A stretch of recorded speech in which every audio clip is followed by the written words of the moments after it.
tutakwenda kujifunza kuhusiana na probability theory. Na hii pia inajulikana kama prior probability.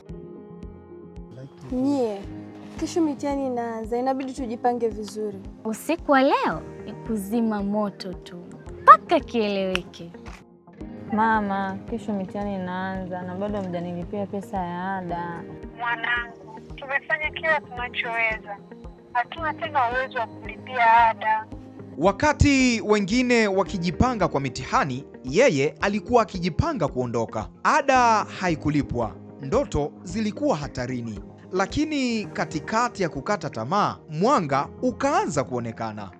Kwa niaba ya wizara yetu na kwa niaba ya Waziri wa Elimu, Sayansi na Teknolojia, kutamka rasmi kwamba mfuko wa UDOSO Scholarship Fund umezinduliwa rasmi.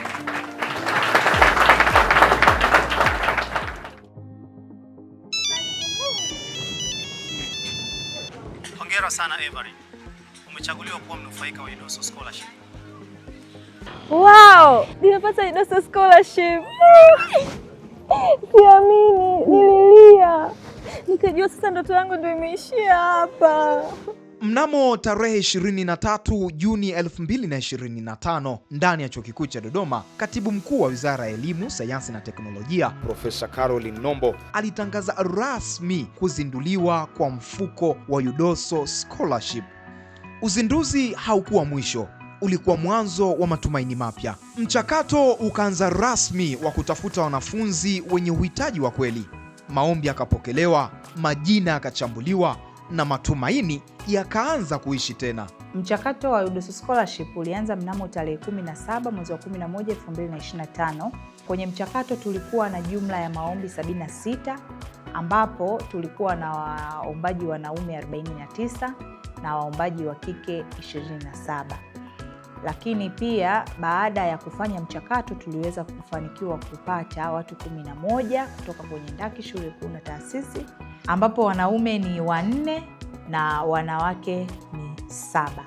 Nimefurahi sana kwa kupata UDOSO Scholarship, maana ndio imenisaidia mpaka sasa hivi hapa nilipo ili niweze kutimiza ndoto zangu. Bila UDOSO Scholarship, mzazi alikuwa hana uwezo wa kuweza kukidhi mahitaji ya ada.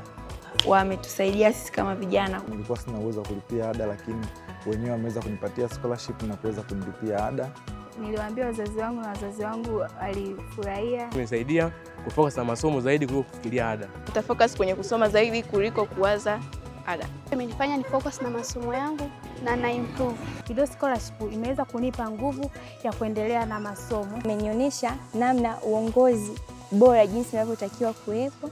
Tunashauri pia na wadogo zetu wengine wanaokuja mwakani, wanapopata changamoto yoyote wasisite kuona viongozi kwa ajili ya kupata msaada. Lakini nyuma ya kila jina lililotangazwa kulikuwa na uchambuzi wa kina, uthibitisho wa taarifa na dhamira ya dhati ya kuhakikisha msaada unamfikia anayestahili.